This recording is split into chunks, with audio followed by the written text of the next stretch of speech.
बेली और Alexa bliss का main event. कुछ नोटिस किया आपने? वेल, मैं नहीं कह सकता कुछ भी, बिकॉज मैं कहूंगा कुछ तो फिर मेरे को ही बुरा लगेगा, because Bayley and Alexa Bliss, come on man. तो गैस जो चैंपियंस ऑफ द वर्ल्ड में हूँ 3DX Chetan, Monday night Raw review is here. In case अगर आपने बैकग्राउंड से गैस नहीं किया है तो, है ना। और सबसे पहली बात, हाउ इज इट हैपनिंग के सर्वाइवर सीरीज में वॉर गेम्स की न्यूज आई है और हम रॉ की बात कर रहे हैं। इसीलिए मैं वॉर गेम्स का जरा भी मेंशन नहीं करने वाला इस पूरी वीडियो के दौरान, बिकॉज आई वांट टू से things about war games in the video of war games, जो कि शाम को आने वाली है। इसमें सिर्फ एक्सक्लूसिवली रॉ की बात करने वाले हैं, जिसमें हमें काफ़ी गुड मोमेंट्स देखने को मिले। बट आई कैन से कि it was not that extra special जो होता है ना, कि हाँ आज की रॉ हम इस पर्टिकुलर मोमेंट के लिए याद रख सकते हैं, जैसे कि हमें प्रीवियसली देखा करते थे कि हाँ चलो ये एक ऐसा बड़ा मोमेंट आया है जिसको हम इस पूरी रॉ को डिफाइन कर सकते हैं। एक्सेप्ट फॉर द फैक्ट कि रिंग फट गई भाई, इससे बड़ा कोई मोमेंट मिलेगा क्या? बट एनीवेज, जिस शो की शुरुआत करी थी उन्होंने हमारे मेन इवेंट से, हमने कहा था कि रॉलिंस और रिडल के मैच को रॉलिंस एंड लैशली के मैच को मेन इवेंट में डालो। बट नहीं, उन्होंने क्या किया, उन्होंने स्टार्टिंग में ही डाल दिया। देवर लाइक मेन इवेंट क्या होता है, हम तो स्टार्टिंग ही धमाकेदार मैच से करेंगे, which was a great match, phenomenal match. Seth Rollins से आप क्या एक्सपेक्ट कर सकते हो? यही चीजें एक्सपेक्ट कर सकते हो कि भाई वो बंदा आएगा, भले ही हार रहा हो जीत रहा हो, मैच अच्छे देके जाएगा। बट मैच अच्छे से क्या होता है भाई, we want results, we wanted you to be in the United States title picture. WWE title से तो आपको रफू चक्कर कर दिया गया, तो एटलीस्ट यूएस टाइटल तो लो। एंड एक्सट्रीम रूल्स के लिए मैंने कुछ ऐसा सोचा था कि समहाउ इस मैच में ट्रिपल थ्रेट की स्टिपुलेशन दिख जाए कि हाँ लैशली जो है स्क्रू हो गए बाय रिडल, और या फिर रॉलिंस में कुछ ऐसा हो गया कि रिडल, रॉलिंस और लैशली के बीच ट्रिपल थ्रेट चला गया। बट ऐसा नहीं हुआ। I guess that's the problem when you have only face and heel. Company में मेरे हिसाब से फेस और हील के अलावा और भी चीज़ें होनी चाहिए, जिसके चलते ट्रिपल थ्रेट और फेटल फोर वेज काफ़ी ईजी बन जाएंगे। यहाँ पर ट्रिपल थ्रेट बनाना बहुत ही ज़्यादा मुश्किल दिखाई दिया, बिकॉज रिडल एंड लैशली के बीच में एक लेजेट राइवलरी दिखाना बहुत ही ज़्यादा मुश्किल था। रिडल आए थे बीच में सेथ रॉलिंस को मैसअप करने के लिए और कंप्लीटली कर दिया। लैशली ने टाइटल जो है अपनी रिटेन कर ली, यूएस चैंपियन बने रहे। अगेन द फैक्ट कि Lashley is defending his title again and again और Monday night Raw giving banger after banger against guys like Ciampa, The Miz, and now Seth Rollins। मेरे हिसाब से Bobby Lashley भी easily अगले महीने की जो लिस्ट आएगी टॉप 10 की उसमें रहने वाले फॉर श्योर। बट हाँ ये है कि बुरा लगा रॉलिंस के लिए, बुरा लगा मेरे को इस चीज़ के लिए कि रॉलिंस एंड रिडल अभी भी लड़े जा रहे हो भाई। एक काम करो, एक्सट्रीम रूल्स आ रही है, एक भयंकर सी stipulation. So I don't want कि आप लोग चेयर्स, टेबल्स, स्टूपिड ये सब स्टिपुलेशन के साथ आओ। ना ना ना, we want something unique, something जो कि एक्सक्लूसिव रही हो एनएक्सटी के लिए, बिकॉज हमने अभी देखा एनएक्सटी की वॉर गेम्स उठ के आ गई है मेन रोस्टर में। ऐसी कोई चीज़ उठ के आ सकती है, यू नो। अभी लोग किसके बारे में बात कर रहे हैं? पिट फाइट के बारे में। ओ वेट, रिडल का तो उसमें एक्सपीरियंस भी है ना। अच्छा लगेगा हमें एक्चुअली में रेसलिंग मैच की जगह फाइट देखने में। एटलीस्ट इसको जब एंड करना होगा तो उस टर्म्स पे खत्म करेंगे जिस टर्म्स पे ये शुरू हुआ है। तो आई गेस मेरे हिसाब से इट वाज नेसेसरी। अगर ट्रिपल थ्रेट नहीं मिल रहा then give us something good. Damage control का सेलिब्रेशन देखने को मिला। डैमेज कंट्रोल तो नाम का है, कंट्रोल करने चाहिए थे उनको अपने पायरो भाई साहब। अच्छा नहीं समझ में भी आता ना, कोडी रोड्स इतने टाइम से बेचारा मिसिंग है। अब पायरो वाला सोच रहा है यार कोडी रोड्स की जो पायरो थे उधर कहाँ यूज करूँ। बेली आज अच्छी दिख रही है, बेली पे फोड़ देते हैं। बेचारी बेली तो पहली बात गोल्फ कार्ट में आई है ना, उसको कोई मशीन गन नहीं लेके आनी, कोई फास्ट पेस्ड कार नहीं लेके आनी, आराम से गोल्फ कार्ट में आई है, धीरे धीरे डुक डुक डुक डुक करके। उसका होम टाउन है ब्रो, सैन होजे कैलिफोर्निया में हो रही थी आज Monday night raw, the same place जहां पर उन्होंने अपना पहला मैच लड़ा था पता नहीं बहुत सालों पहले। एंड नाउ सर्कल बैक करके वो दोबारा से आ चुकी है। सक्स की उनके पास अभी चैंपियनशिप नहीं है, बट उसकी 2 बंदियों के पास है जिसके सेलिब्रेशन के लिए वो आई थी और जिसके लिए बहुत धमाकेदार पटाखे भी हुए। God damn it, एक बार फिर से बियांका बेलेयर की टीम आ गई। What the heck is happening with these ladies? Can we just get something else? Can we get Bianca Belair versus Bayley? That's it. That's all we want. Like आपके पास tag team championships आ चुकी है, then Alexa Bliss and Asuka क्यों आ रही है जब रकेल एंड आलिया से चैंपियनशिप जीती है? I am not understanding this philosophy. Then तो फिर रकेल और आलिया जीती ही क्यों थी? बस ऐसे ही हमें दिखाने के लिए कि ये हस्ती वाली जोड़ी है, ये भी कभी कभी चैंपियनशिप जीत लेती है। ये गलत है यार, हमारे साथ धोखा हो रहा है मेरे हिसाब से। बट खैर यहाँ से मेन इवेंट सेट होता दिखाई दिया था, बिकॉज अलेक्सा ब्लिस ने कहा था कि सिर्फ बेली नहीं है जो काट सकती है, मैं भी काट सकती हूँ। ये क्या इधर काटने का कंपटीशन हो रहा है? तुम ऑल एलिट रेसलिंग में जाओ, चलो वहाँ केनी ओमेगा का कान काट दिया किसी ने, एस स्टील ने, तुम वहाँ पे जाके अपनी काटो। ओ वेल, आप अलेक्सा ब्लिस से आप तो आपसे तो कटवा भी लेंगे, कहेंगे अरे हमारा ही काट दो कान। अच्छा, केविन ओवेंसन थ्योरी का मैच देखने को मिला। Now that has to be one of the things जो कि मेरे हिसाब से केविन ओवेंस के पाथ के लिए हमें एक प्रिडिक्टेबल सी चीजें दिख रही थी, बिकॉज केविन ओवेंस अब तक क्या था, मतलब जाना तो उन्हें रोमन रेंस के पास ही है, बट टिंग टिंग टिंग टिंग अलग अलग सुपरस्टार को बम पे टच करते आ रहे हैं। थ्योरी भी उस रास्ते के अंदर आ गए थे। Now the reason I am saying this is because कि वो थ्योरी के साथ ज्यादा दिन तक कंटिन्यू नहीं करने वाले, बिकॉज इस मैच के अंदर हमने देखा which was also a good match. अभी तो मेरे को समझ में ही नहीं आता कि किस मैच को गंदा कहना है, वट इज द लिमिट जिसको हम कह सकते हैं कि हाँ ये बेकार मैच था। खैर इस मैच के अंदर जॉनी गरगानो की इंटरफेरेंस हुई, जिसके चलते जॉनी गरगानो ने ब्रीफकेस चुरा लिया। Oh my God, that means जो Johnny Gargano versus Theory for the briefcase के लिए हम बात कर रहे थे, वो अपेरेंटली अब दिखाई दे रहा है। मे बी इनके बीच ब्रीफकेस के लिए मैच हो सकता है।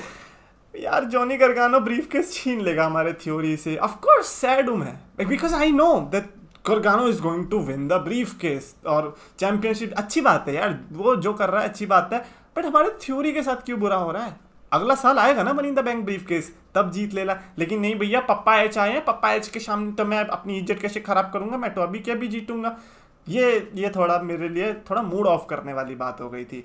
बट खैर यार, ब्रे वायट का क्या गंदा टीज हुआ आज पूरे रॉ के एपिसोड। लाइक ट्विटर पे not everybody was talking about Raw, maybe most people were talking about Bray Wyatt, because एक बार फिर से अब तो WWE की गलती है। अब तो मैं ये भी नहीं कहूंगा कि फैंस जबरदस्ती स्पेकुलेट कर रहे हैं, पहले वो व्हाइट रैबिट वाली चीज आई थी, और आज मंडे नाइट रॉ में पता नहीं क्यूआर कोड आए थे, उस क्यूआर ऑडियंस में से क्यूआर कोड आया, उसमें से स्कैन किया तो कुछ रैबिट से रिलेटेड वेबसाइट खुल गई थी, जिसमें वो अगेन काफ़ी ऐसे वर्ड्स कह रहे थे जो कि ब्रे वायट ही कह सकते हैं। तो ऐसे में लोग स्पेकुलेशन लगा रहे हैं। और बाय द वे वो डेट भी आई थी 9/23 करके, अब पता नहीं वो डेट है कि टाइम है 9/23, क्योंकि एग्जैक्ट 9/23 जब बजे थे तो उस टाइम पे एक और क्यूआर कोड आया था स्क्रीन पर, जिसमें एक और मैसेज आया था कि किसने दुनिया ख़त्म कर दी, something like that. And I am like यार देखो, अब तुम ऐसी हरकतों करोगे तो ऑब्वियसली लोग सोचेंगे कि कुछ हो रहा है ना। 9/23 का मतलब है कि ये जो आने वाली स्मैकडाउन है जिसमें रोमन रेंस प्रेजेंट होने वाले हैं, उसमें हमें ब्रे वायट देखने को मिल सकते हैं। अब अगर ये सिर्फ कैरन क्रॉस से रिलेटेड है देन लोगों का बहुत बड़ा कटने वाला है, और अगर इस टाइम पे WWE नेटवर्क सब्सक्रिप्शन कैंसिल हुए देन मैं सरप्राइज नहीं होने वाला, बिकॉज पहली बात तो लोगों उन्होंने कहा नहीं कि वो ब्रे वायट ही है, ये तो लोगों की स्पेकुलेशन ही है, but at the same time at least पे ऑफ तो उन्हें बढ़िया देना चाहिए। तो आज की जो रॉ थी मेरे हिसाब से सोचो कि उतनी खास नहीं थी, बट मेरे हिसाब से ब्रे वायट की स्पेकुलेशन की वजह से उस पूरे ऑडियंस को बांध के रखा पूरी शो के दौरान। इनफैक्ट एंडिंग में भी हमें टीज देखने को मिला। उसके अलावा बैकस्टेज में Kevin Owens and Johnny Gargano versus Chad Gable and Otis का सेगमेंट देखने को मिला, जिनका मैच अपेरेंटली सेट हो चुका है ना। That is the reason I was saying कि थ्योरी से ऐसे छुटकारा हो चुका है, बिकॉज अब Kevin Owens and Johnny Gargano साथ में आ चुके हैं। दोनों ऑफ कोर्स काफी साथ में रह चुके हैं पहले भी, तो लोगों को एक बहुत अच्छा कॉम्बो देखने को मिलेगा। But are we here for the combo और we are here for the KOMBO? But Kevin Owens के पाथ पे हम ये सब चीजें एक्सपेक्ट नहीं करना चाहते। एंड कम ऑन गरगानो, आप थ्योरी का ब्रीफ केस चोरी करने के बाद ये सब हरकतें कर रहे हो, वेल कंप्लेन नहीं कर सकते। जब गेबल और ऑटिस आपके सामने हो, आपको भी मन करता है कि एक बार एक मैच तो हम लड़ ही लेते हैं। और भाई इतनी बू मैंने कहीं नहीं देखी थी। डोमिनिक मिस्टीरियो, जो जजमेंट डे का प्रोमो था उसमें डोमिनिक मिस्टीरियो को बोलने नहीं दिया क्राउड ने। Oh my God, like last time I saw that was I think Roman Reigns के लिए, कौन सा था 2017 में नाइट आफ्टर रेसलमेनिया, और आज का इतना भयंकर लाउड था। मतलब मेरे को तो ऐसा लगा कि ये WWE ने जानबूझ के पीछे से नॉइस तो ऐड नहीं किया है, और अगर ये रियल है that is fricking real heat. और डोमिनिक मिस्टीरियो चल जाएगा अगर इतनी गंदी बू, बिकॉज मैंने कभी ऐसा नहीं देखा जिसको इतनी गंदी बू मिल रही हो और वो ना चला हो। And Roman Reigns is the prime example of that, because if people are genuinely hating you that means they know about your character and subconsciously they might want to see you. Dominik Mysterio ने फिर भी आज मेरे हिसाब से वो अपना अच्छा पोर्ट्रेयल कर रहा है कैरेक्टर का। लोग जो भी कहें as villain he is definitely asshole, और इसीलिए वो क्राउड का रिएक्शन भी आया था। बट खैर Judgment Day is Judgment Day, I don't know कि उनको माइक पे बोलने की क्यों जरूरत रहती है।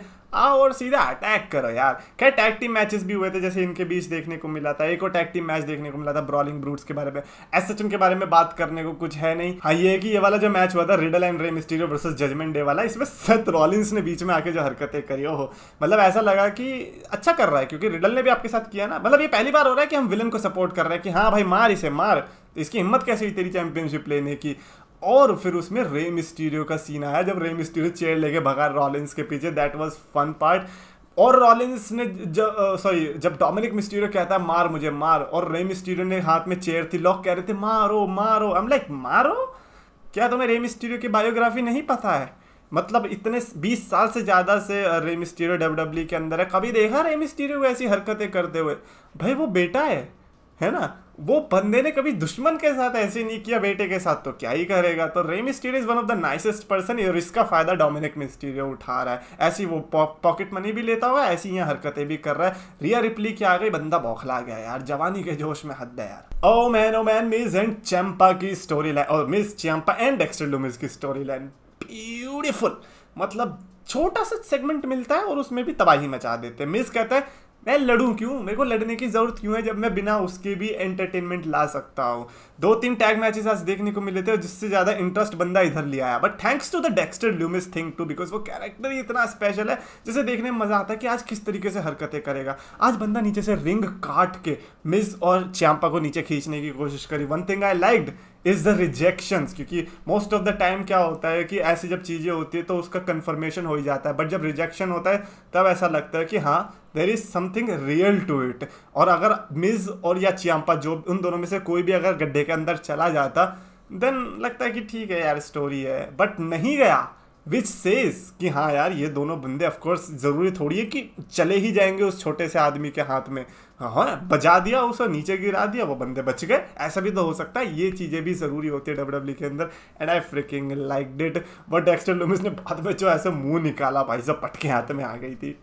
खैर डराने का सिलसिला चलता रहेगा। डेक्स्टर लूमिस रॉ में चलाएंगे, स्मैकडाउन में ब्रे वाइट चलाएंगे जब आ जाएंगे। मेन इवेंट आया डराने के लिए बेली वर्सेज एलेक्सा ब्लिस का। Don't get me wrong, Bayley can give great matches. Alexa Bliss, however, is not on her peak. Peak तो छोड़ो, वो उस गुड मैचेस के लेवल पे भी नहीं है इस समय, जो कि हमने आज मेन इवेंट में भी देखा। मे बी बेली को भी ये चीज़ पता चल गई थी बीच में। लाइट डिम हुई ब्रे वाइट के टीज की, जिसकी मैं बात कर रहा था, वो लाइट डिम हुई। And you know Bray Wyatt and Alexa Bliss का connection, right? Is Bray Wyatt again coming with Alexa Bliss? No way, यानी कि वो द फील्ड वाली कैरेक्टर आ सकता है। बट खैर जो भी है, बेली ने यहाँ पर मैच जीता in a very awkward main event, because एक जब आपके दिमाग में ऐसा आ जाता है ना कि क्या ये मेन इवेंट है, that means they really lost it. Anyways आज के रॉ को अगर मेरे को रेटिंग देनी होगी, even though belly is my favourite, main event मेरे हिसाब से उतना कुछ खास नहीं था। इवन दो शी वॉन, मैं भाई क्या करें यार, जो ऑनेस्ट निकालता हूँ मैं चाहता तो अभी बेली की तारीफ कर देता, लेकिन नहीं भाई, it's always about the honesty जो अंदर से आ रही है, और वो मैंने आपको बताई है। और यही ऑनेस्टी मैं कमेंट सेक्शन में आपके रिव्यू से एक्सपेक्ट करूंगा। और मेरे को रेटिंग देने की अगर मेरे को बात आएगी, आई थिंक मैं इसको भी 3 out of 5 की स्टार रेटिंग, आजकल बड़े 3 out of 5 वाले जा रहे हैं। Anyways that's it for this video. Definitely comments में आप अपनी रेटिंग और रिव्यू बताना, और अगर आपको वीडियो पसंद आए तो प्लीज लाइक और शेयर करो, चैनल को सब्सक्राइब करो। डेफिनेटली वॉर गेम्स के बारे में भी बात करेंगे।